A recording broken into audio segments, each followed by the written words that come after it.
What's up guys, welcome to Velocity Motion Athletic. I'm Coach Daniel and welcome to another episode of the IPS in Recovery series where we're going to be talking about the shoulder injury today. So I'm going to be going through the muscles involved, the causes, the types, and then 6 of my best recovery stretches, strengthening exercises to help you with your shoulder injury.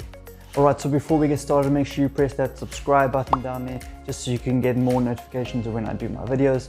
It doesn't cost you anything. Come on, we want to work out together, so work out those little clicking muscles. Do one more rep and click that subscribe button. I'm gonna wait until you guys press that, okay? Go for it. All right. If you wanna do another rep, press that like button as well. And if you wanna do 3 reps, press that little bell. Then you'll get a little notification of when the stuff are coming.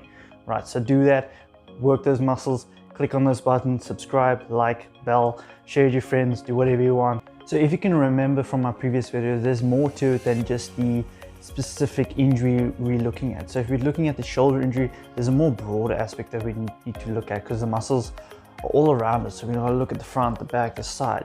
So the main muscles that we got in the shoulder, you're gonna be looking at your pec major, pec minor, deltoid, latissimus dorsi, your traps, which are at the back, and then you even got your deeper muscles which are under those, such as the subscapularis, teres major, teres minor, and supraspinatus. The list goes on, but these are some of the basic ones that we need to look at. Okay, so shoulder injuries are actually very common. So let's look at some of the causes. So some of the main ones is falling and trying to brace yourself for the impact, violent and heavy contact in sports such as rugby or American football, fighting sports where submission and unnatural position can lead to dislocation or even a breakage, and throwing sports such as cricket, tennis with the racket, baseball, and even javelin. So another major and one that's actually avoidable is poor shoulder mechanics. So putting your shoulder in the wrong positions, knowing your limits where to move, and actually just strengthening those joints to get the proper mobility out of it. So let's look at the types of injuries in the shoulder. So the shoulder is a ball and socket joint is what we refer to. So it's literally the ball of the humerus at the end, which connects to the socket of the shoulder girdle. But now this socket isn't very deep, so it has its limits in range of motion. These limits can result into a shoulder dislocation. So we have luxation, which is a complete dislocation, and subluxation, which is a partial location. So we refer to it as anterior dislocation, which results in 97%. So that's the majority of dislocation injuries. It's basically excessive abduction and lateral rotation, and basically an outstretched arm. So you can imagine in rugby diving out with the ball to reach for a try line. Too much excessive motion in that can result into a anterior dislocation. And then the last one is a posterior dislocation, which is more of a forceful impact of abduction and internal rotation, so your shoulder coming inwards. This is that last 3%. The next one is a glenoid labrum tear. So this is the cartilage rim surrounding the articular surface of the glenoid cavity. So loss of this can be a reduction of 50% of that depth in the socket. So this can make it more unstable, and this is common in throwing athletes, fighting athletes, and racket sports. The next one is impingement syndrome. So this is when there's decreased space in the shoulder joint. So structures like the acromion and the rotator cuff tendons become pinched and squeezed in the subacromial space. So now we know the muscle involved, the causes, and the types of shoulder injuries. So let's head into 6 of my top exercises that will help strengthen and aid the care of your shoulder joints. Alright, so our first stretch, we're going to stretch out the pectoral muscles. So the pectoral muscles are connected to the shoulder. So you can imagine if this muscle is tight, it will pull your shoulder in. So we're going to use the door frame for this one. You can do 3 different levels from going below, 90 and 110. So 90 degrees will work your pectoral major. So all you need to do is put your hands firmly on the door frame, make that 90-degree angle, and then lean forward into it. Okay. If you come up into 110 degree, you'll work your pectoral minor. Okay. So all you need to do is lean forward. Obviously, the more that muscles lengthen out, the further deep you can go inside the door frame.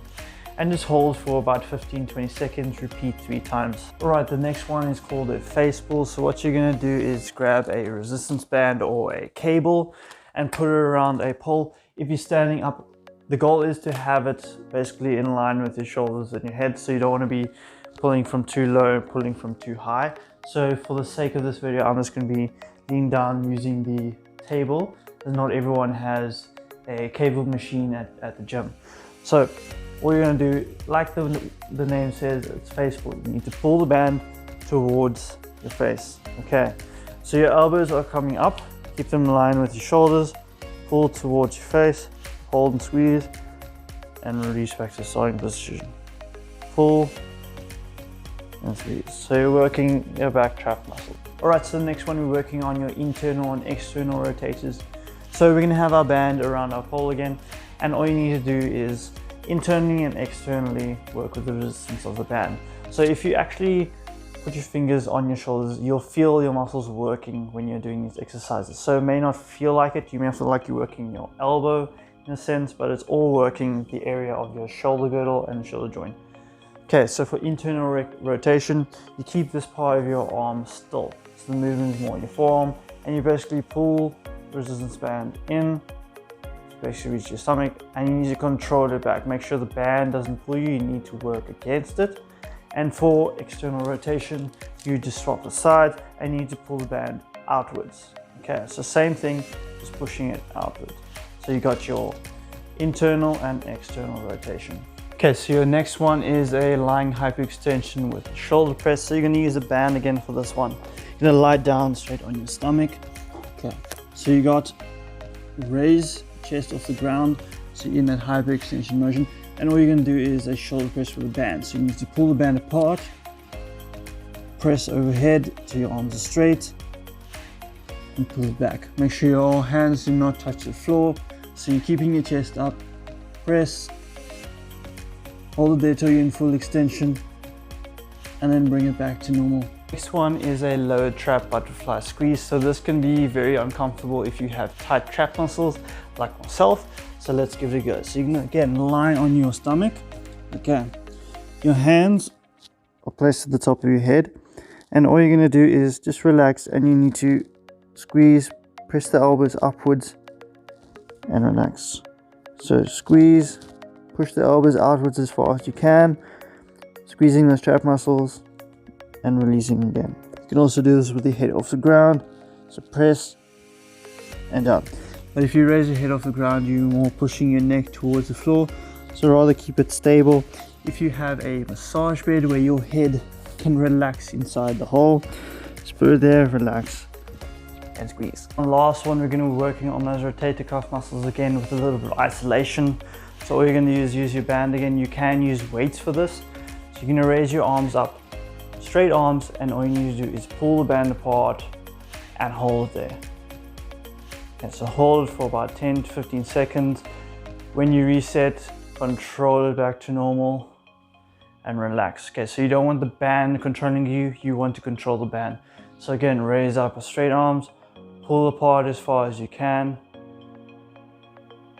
10 to 15 seconds, and then reset. Alright, thanks for watching guys. I really enjoy doing these IPS and recovery videos.